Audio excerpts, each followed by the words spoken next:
अखंड सौभाग्य का प्रतीक वट सावित्री पूजा की आप सभी माताओं एवं बहनों को हार्दिक शुभकामनाएं।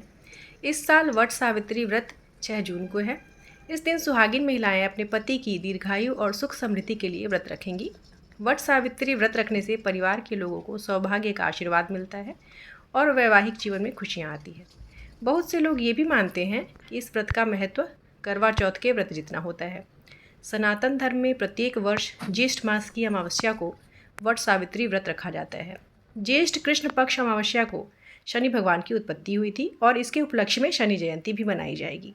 अब चलते हैं पूजा विधि की तरफ। इस पावन दिन सुबह जल्दी उठकर स्नान आदि से निवृत्त हो जाएं, घर के मंदिर में दीप प्रज्वलित करें।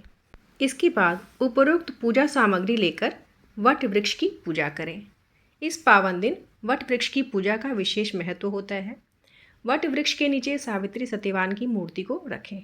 अगर मूर्ति ना हो तो अल्पना से मूर्ति का आकार बना लें। इसके बाद मूर्ति और वृक्ष पर जल अर्पित करें। इसके बाद बरगद के पेड़ पर रोली और कुमकुम का तिलक करें। वृक्ष पर सूत बांधते हुए उसकी 7 बार परिक्रमा करें। उसके बाद सावित्री व्रत का कथा सुने या स्वयं पाठ करें। पाठ करने के पश्चात बरगद के वृक्ष की आरती करें और पूजन संपन्न करें। पूजा संपन्न करने के पश्चात फल, अनाज, कपड़ा आदि को एक टोकरी में रखकर किसी ब्राह्मण को दान कर दें। मान्यता है कि वट सावित्री व्रत का पारण 11 भींगे हुए चने खाकर करना चाहिए। पूजा सामग्री हो सके तो अपने साथ एक जोड़ा रखें, ताकि एक खुद के उपयोग के लिए रखें और दूसरा ब्राह्मण को दान कर सके। दान का भी विशेष महत्व रखता है ये वट सावित्री का पूजा।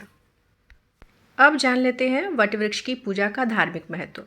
शास्त्रों के अनुसार बरगद के वृक्ष के तने में भगवान विष्णु और जड़ों में ब्रह्मा और शाखाओं में भगवान शिव का वास है।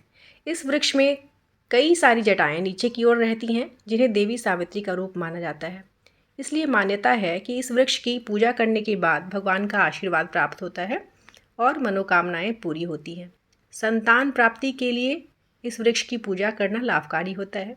मान्यता है कि ज्येष्ठ मास की अमावस्या के दिन वट वृक्ष की छांव में देवी सावित्री ने अपने पति को पुनर्जीवित किया था।